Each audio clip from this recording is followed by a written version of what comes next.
রাজনৈতিক কোনো প্রোগ্রামের জন্য নেতারা যেভাবে কর্মী জড়ো করেন, সরকার বদলের পর বিসিবিতে প্রতিদিন এভাবেই মানুষের জটলা।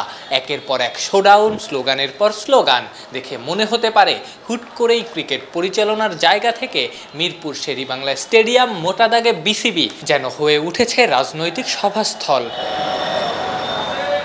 আওয়ামী লীগ সরকার ক্ষমতায় থাকাকালীন বিসিবিতে ছিল সরকার সমর্থিত বিভিন্ন অঙ্গনের নেতাকর্মীদের দৌরাত্ম্য।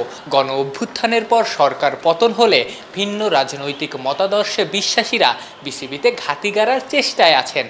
যেভাবে পারছেন স্টেডিয়াম প্রাঙ্গণে ঢুকে পড়ছেন, এমনকি কিছুক্ষণ পরপর জটলা হয়ে মিটিংও করছেন। স্লোগানের কথা তো বলাই হলো।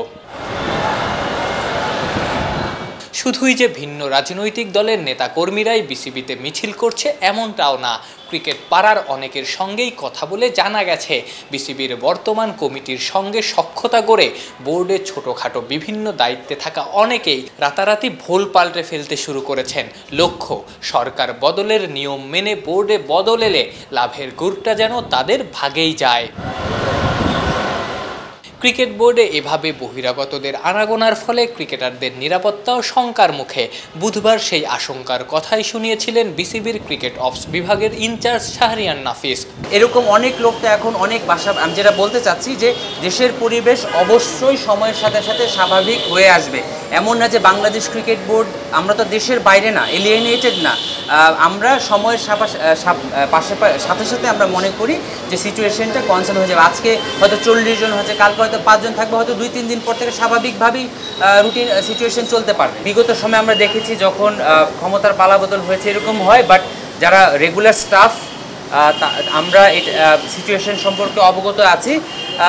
দেখুন, সমস্ত দেশেই কিন্তু পরিবেশটা একটু অস্থির ঠিক বলবো না, বাট পরিবর্তন হচ্ছে, সিচুয়েশন একটু আনসার্টেন হচ্ছে।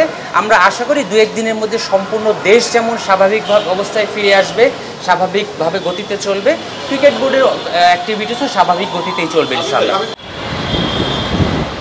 এসব ঘটনায় বিসিবির নির্ধারিত সিকিউরিটি বাহিনী রীতিমতো দর্শক। তাদের উপর কোনো ধরনের নির্দেশনা আসে নাই, ফলে তাদের ভূমিকা এক প্রকার নীরব দর্শকেরই মতো। আফনান পিয়াল, অলরাউন্ডার।